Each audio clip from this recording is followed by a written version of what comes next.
games lang naman, but still, it is going to be, statement pa rin yun na they really know how to run this hero for their certain lineup. So, ako, ang titignan ko lang dito for the side of NXP Solid, himayin natin yung mga win requirements nila, yung checklist nila to win, yung requirements. I think dapat medyo mag-ingat sila dito sa Alice. Yes. Ang daming pwedeng kuhaan sa kanila dito ng Blood Ode. You have the Popol and Kupa. Si Kupa nandun din. Si Popol and si Kupa nandun. So, it's actually an extra target. So, they should be able to end this game ng mabilis unless gusto nilang mag-scale si Alice. And that would be disastrous for their side. Yeah, that's exactly something that you want to avoid as we go into Game 2 of Blacklist International versus NXP Solid. Yung kaninang game natin, that was contender for second longest game of the season so far. Yung una is sila din. Yeah. The longest game so far for the season is sila versus NXP versus Execration. And that was the long 2-1 that we saw. So ngayon, feeling ko it's gonna be another one. Possible naman. With the lineups, they have a lot of wave clear on both sides and big team fight capability. And look at the two-man stand dito. Rene J actually getting caught. Pero tignan natin dito kung meron bang mangyayaring pag-intercept. That won't happen. And ito na nga sinasabi din natin for Blacklist International, since napag-usapan natin yung win conditions na next episode, pag-usapan natin yung Blacklist International. Utilize si Eson with this Atlas. Nakita natin kung paano niya gamitin to against MPL-PH, kung paano niya sinet up yung lahat ng pickups doon for full clip. And I feel that enable the full clip is still a thing dito on the side of Blacklist International. There is Dexstar on the stacks din. Patagalin niyo yung laro just enough for Dexstar to get the stacks kung hindi niyo man makuha yung early snowball. And doon kayo mananalo. So those are the two requirements para sa magkabilang teams. Yep. Win conditions are gonna be very similar for both of these players. Obviously, with the picks that they have, yung Lancelot as well as this Link. Now, we are going to see a little bit of a slower game compared to kanina, which is a sign na parang on the way nga tayo dun sa medyo long games natin. For sure. Kasi kung papansinin mo kanina, nag-ingat pa rin yung dalawang team eh. They still respected each other. And si Rene J dito will still get that coin. Siya pa rin ang nakakuha. Yep, exactly. And that's the power of the FAMs, man. Mahirap contest ang FAMs sa early game. Like there's a lot of times na yung FAMs na to is going to be, sometimes FAMs is tankier than the actual tanks early game. And si Eson dito nahuli and here comes the Federal Airstrike. Will it matter though? That is the question. Yawi dito hinahabol ni Full Clip. Does he have enough damage? Tempest of Blades nandun. And look at that. Pumasok na lang si Full Clip dito. He converts that into a kill. And Alice dito ang pinaka-next target for Rene J. He will take that down. And tatandaan natin na this is a bad matchup para sa isang Alice. That's true. Yung Thams-Alice na matchup na yan, that's really not going to the side of Alice anytime soon. I actually thought kanina si Yawi was gonna survive. So far, this Thams-Alice lineup matchup is something that we've seen actually previously. We've seen this recently. And it really went so bad for the Alice. So, again, super surprised with the plays that Blacklist are pulling off. Surprised na si Yawi din yung nagiging target nila, which is dapat hindi. So, Blacklist here is just coming up with new stuff here to impress us. MB dito, hinahawi-hawi ni Edward. Tatandaan mo pag ang buhangin, pinainit mo, nagiging glass. Oo, tama diba? So, easy lang. So, malupit. Easy lang. Mamaya, pununan ng ano yan. Matapakan nyo pa yan. Matapabubog. Mabubog pa kayo dyan. Huwag kayo mabubog dyan. Kaya mabubog. Still, onto the bottom lane. Bottom lane na Rockhart, kinukuha na lang nila yung turrets dito. They know that they cannot contest that because of the innate nature ng H2O Lancelot na yan. And look at that, Chester dito will be the target. Full Clip dito, can he take that kill? Yes, he will. Rene J on the other hand, gusto niya pa rin talaga lumaban. Full Clip dito, tumatakbo. He has the Finch poise and he will get away. So compared to last game though, dalawa na lang ang instant lockdown dito ng NXP for against a Ling, which is going to be obviously Chester on the Popoling Koopa and Yawi. So other than that, it's gonna be very hard to keep Full Clip locked in compared to last game that there was a long duration na lock up potential. potential. Uy. So, kala ko makuha. Pumapasok si full clip ng gano'n. And Mainit. he really just tried to get that certain, you know, grab coin para ma-accelerate lang yung farm dito ni Ling, ni full clip, but still, it won't really matter as meron na namang nangyayaring laban dito sa may taas and they will go for the chase. They know that they have the upper hand. MB dito falling very low. Wala siyang Firaga armor and look at this. Full clip unloading on Grabe everyone. naman. Full clip is activated, ladies and gentlemen. Grabe. Earlier, he was just on the bottom part of the map trying to steal that coin, and all of a sudden, he was fighting on the top lane very easily. And ito na nga yung pinasabi natin about full clip. Like, there's a reason why he stopped KDA right now. He does a lot of things, especially given the right heroes. And Ling pa ang gamit niya ngayon. Full clip dito. Nakita mo yung damage output sa kanya, you really have to respect kung ano man. Respeto pa rin kay H2, Respeto pa rin man. kay H2. You gotta take care, bro. Oo, kailangan Or mag-ingat ka else. talaga. Thorn Rose talaga ang magiging pinakakalaban mo dito. Pero in terms of getting these buffs, Retribution and Thorn Rose ang ayaw mong makita. Although onto the bottom lane, Dexter dito is getting priority over 2 lanes. Which is pretty good, I would say. Still pretty good. Now, Yawi, nag-aabang pa rin, and I think ayaw nilang ibigay yung turtle na to. Setup will be very crucial here in the timer. You want to get that third turtle if possible, especially if you're Blacklist, and NXP ngayon ang zoom zone around the bottom lane. Eson, on the other hand, nandito siya, nahulid siya dito. Ng side ng NXP Solid, Fatal Links is there. It will not be able to save him, pero sabi ni Aqua dito, sige, pwede ako umalis. Yung bird form niya, yung wings by wings, is makakancel. Ayan We going in, and look at this map control for the side of NXP Solid. They're actually making it work. H2O, nasa third nila sila dito. Rene J, nagsusuntukan sila dito ni Edward. And look at MB preemptively going straight for Edward dito with the last insanity. Tingnan natin dito kung ano mangyayari dito sa may fight na to. Edward trying to get away. Kinagat-kagat siya ng aso, and that Chichu Dog will get the kill. And of course, the turtle will be going over to NXP Solid pa rin. H2O getting everything he wants in that fight. Yawi on setup. Pero dito ito talaga yung mahirap na part. Yung pag-push. Yung mga ganyang maliliit na lang na HP, as long as Aqua is there, Wave clear. mabilis ang wave clear sa isang feathered airstrike. So, kailangan nila mahanap yung way na matatanggal nila si Aqua sa may mapa before they push. Kasi naniniwala ako, kaya na nila mag-push ngayon ng diretso eh. They have their items. Malakas na yung damage output ng NXP. So, kailangan lang mahanap ni Chester or ni Yawi ng si Aqua, which will be a bit difficult considering yung mga positioning na ginagawa ni Aqua ngayon. Pero, if they pull it off, pag natanggal lang nila isa, ito lang si Farsang to. They will be able to make a big Ito naman push. ginawa na ni Chester. Binato na lang yun eh. No? Ito na. Sige. Sige, kaya na yan. Sugurin mo na yan, Dog. Oh. Okay na yan. Fetch my tower. Fetch my tower na, okay. Pwede na yan. At least nakukuha na natin yung middle lane nila. And that is going to be a big advantage for the side of NXP Solid. Pero ito na naman si Yawi with the initiation. Full clip getting caught out. H2O doon. Going for the slide and taking down that link. That's what we're Slide, talking about, slide lang. boy. Ito na yung sinasabi natin. Yawi on the Kufra. Para na siyang sobrang natural na niya, di ba? Sobrang, it's just comfort. Kung comfort lang, ito na yun, max level. H2O getting out. Yawi dito will be the sacrifice. Magiging sacrifice kaya. And he will get a Cyclone Eye. Grabe. Hinahabol siya Malayo dito na ni Eson. inabot na. And nakatakas pa si Yawi. See, just exactly what I'm talking about. These things are so natural for him already. He has navigated thousands of Kufra games for sure. And this is not gonna be any different. Feeling ko, ban talaga eh. Feeling ko Baban mo talaga talaga yung Cupra eh, no? Feeling ko talaga parang mali, no? Mali na binibigay mo talaga yun. At the same time naman, I mean, goods talaga yung ginagawa ng team to keep it up and for Chester to allow a lot of these stunts. Yung ginagawa niyang panghuli, malaking bagay din yun. I mean, naniniwala naman ako na may plano sana yung, yung Blacklist International for that Kufra. Kaya nila hindi binan. But still, they're reminded of why it was a threat in the first place nung game number 1. Exactly.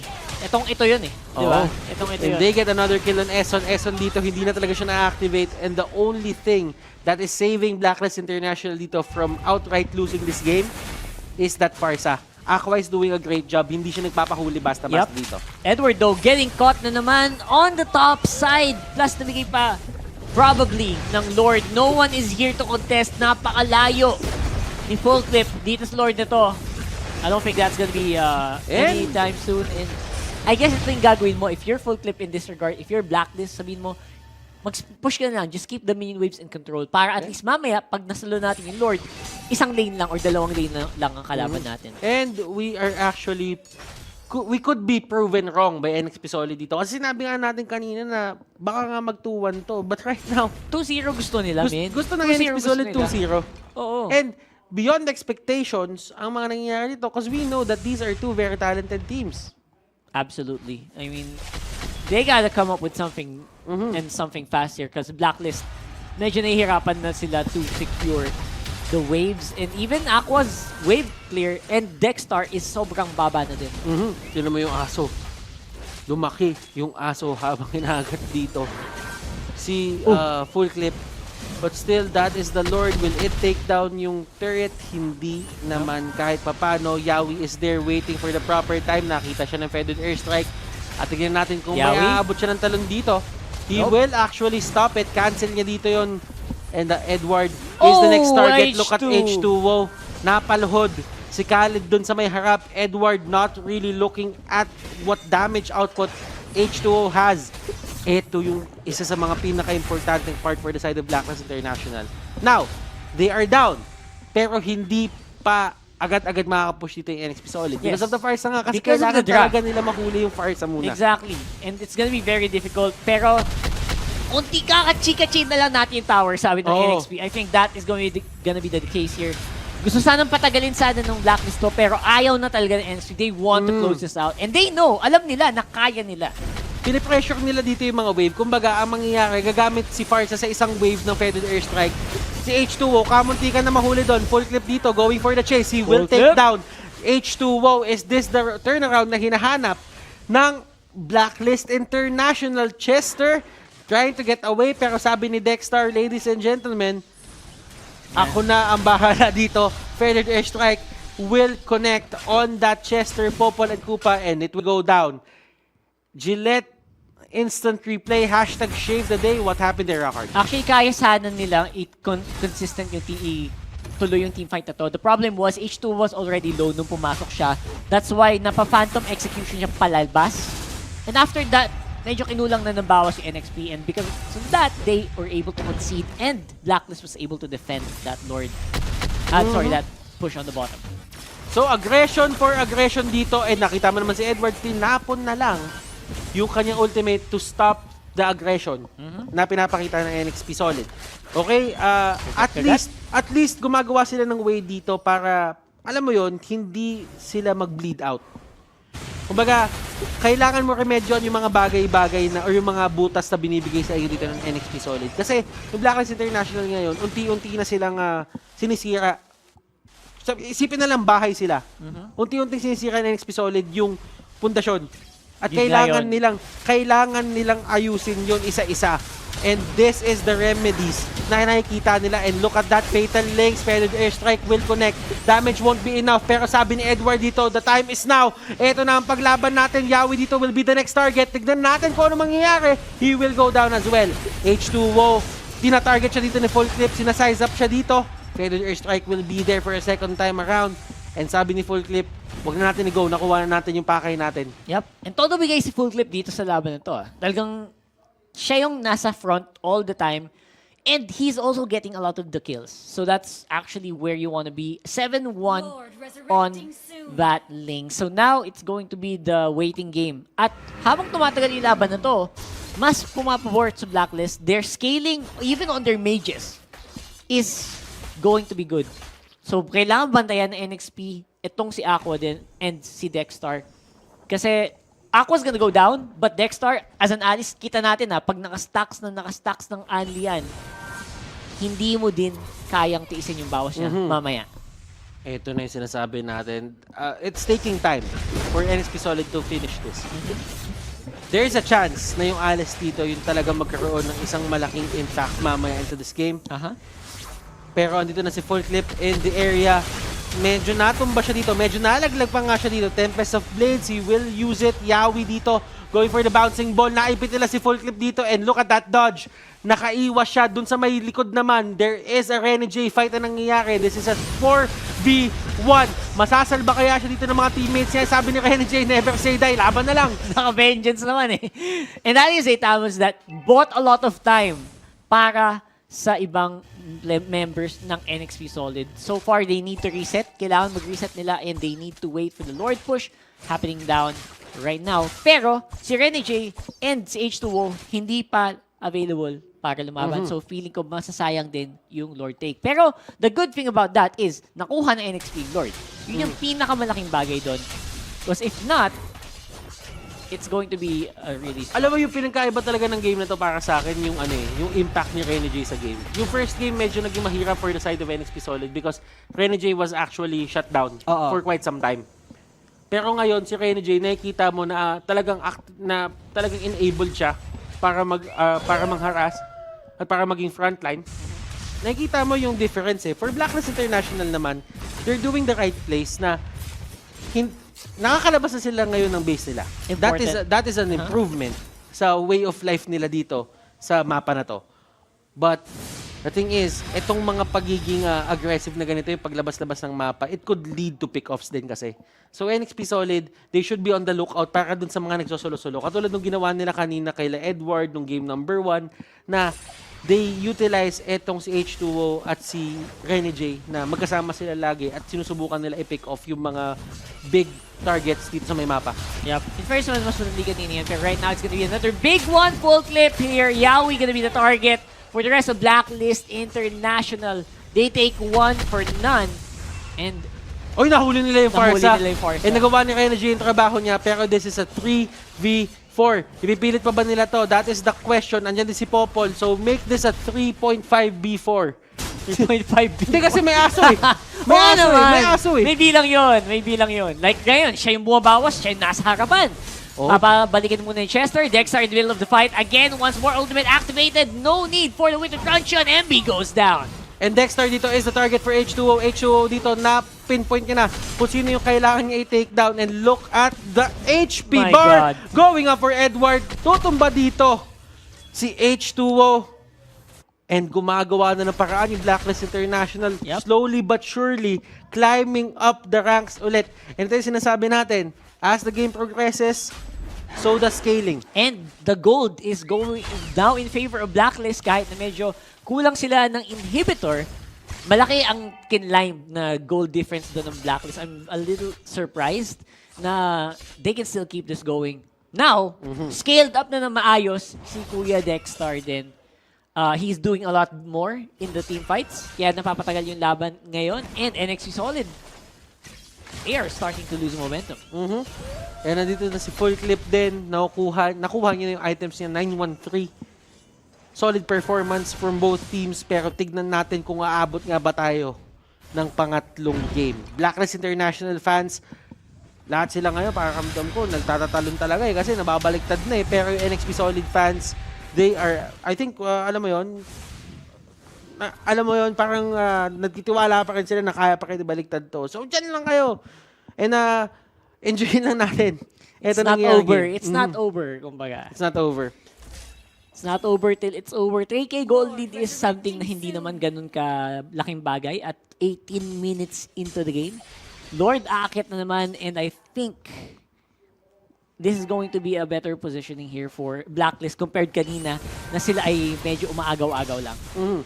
And remember, katulad ng sinabi natin, in terms of securing that, kailangan makapwesto agad yung Blacklist International and hindi palapitin sa H2. Yun nga yun. Parang yung ginawa din nila kanina kay Full Clip nung Lancelot. Oo, kailangan ilayo nila. Kailangan ilayo nila. Kung ano yung paghahatak kanina ng NXP Solid para hindi ganun makalapit si Full Clip dun sa may Lord, ganun din yung kailangan nilang gawin. Tama. So, ang magandang ginagawa naman dito ng NXP is they're just making Blacklist guess. Hindi sila nagpapakita masyado sa mapa. So, hindi alam, ano ba, nag-setup na ba ng Lord to? Or, ano ba, hinahunting ba tayo? Or they trying to go for something? Pero looks like si Renegade ang mapapalhaban dito sa baba a little bit, just a little bit, patikim lang. Kumbaga, magiging laban na mangyari mamaya. And alam na ni full clip ngayon na may damage siya. And look at Yawi na pwersa siya nakita gamit yung flicker. So, walang isang mabilis dito na pag-entrada mamaya na flicker to Tyrant's that ultimate Rage. Tyrant's Rage. Walang ganon. So, at least they take that out. Pero for Eson dito, the same thing happened. Wala na rin siyang flicker dito. So, there's no Napuwersa flicker. palayo. Fatal links. Natanggal ang mga tangke. Kagalingan sila ngayon mag-initiate with their own devices na walang advantage. Yup, so tignan natin sino ang lalamang sa ganun. Pero for now, wave control muna tayo. Wave control muna tayo for both of these teams. And waiting for the waves to go in line. I think yun lang inaantay din ng Blacklist eh. Itong Lord medyo napapanis na dito sa gilid. Hindi ko alam kung magiging priority ba to. Pero kung NXP sana nag-Lord ngayon, they probably could know. Pero hindi din alam kasi ng NXP kung nasan ba ang pwesto talaga ng Blacklist ngayon. Kasi Full Clip and Edward are just near the bushes. They're not showing on the lane. And that is going to be a stop muna sa mga pangyayari dito. Just chill. Pang-longest games na naman to eh. Chillax, ladies and gentlemen. And mag-enjoy lang tayo kung ano nangyayari ngayon. Kasi kami, na-enjoy na lang din talaga namin to. Kumbaga, this is NXP Solid versus Blacklist International. This is a really good series, ladies and gentlemen. NXP Solid, maganda yung performance nila into the early game. Pero kasi ito yung tinatawag nating siso eh. Kumbaga, the rubber band tinatawag na if you pull yung rubber band, kung sabihin natin, kung in-stretch mo yung rubber band, hinila mo, there's a chance na baka there's a chance na baka yung sa daliri mo, matanggal siya at ikaw ay masaktan din. Yun nga. Diba? So, ito yung tinatawag natin rubber band effect for these games. So, may balik. May balik talaga just because of the kills na nakukuha mo. And they got a kill on H2O. And I'm super surprised that they're also burning down a lot of flickers para lang mag-check nung mga bushes. That goes to show na malaki ang priority ng isang maling galaw dito sa laban na to. That's why talagang sure na sila na parang pag na-take down yung isang tangke, yun na yun eh. Kaya hindi na nila tinitiis, hindi na sila nagtitake ng chance. Talagang pag feeling nila hindi na kaya, we will have to figure out. Talagang mag-check ako ng bush. Kung may tao doon, edi talagang bahala na. Basta wag lang ako mamatay. Maubos na lahat ng skills ko, wag lang ako mamatay. Kala ko nga sabihin mo doon, hindi na sila magti-TikTok eh. Naku, mahirap yun. Mahirap yun, hindi kaya. Hindi mangyayari yun, no? Hindi kaya. Yung TikTok is is life. Oo. Diba? Masaya tayo dun eh. Well, alam mo yan. alam natin yan. Hanapin nyo lang si Butter sa TikTok. Huwag nyo na hanapin. Pero ito, tignan mo. Chill lang sila. Wala masyadong reaction. And si Yawi, parang lagi ko siya nakikita nakapikit for some reason. Kanina, actually, napansin ko din yan kanina pa eh. Kagabi, di ba? Kagabi din ba? Kagabi din. Medyo nakapikit siya lagi. I don't know kung nakapikit talaga siya. But it's more on the idea lang siguro na chill. Chill lang yun. Or, ayaw na niya ma-pressure ba? Ayaw na lang ma-pressure. Feeling ko chill na lang.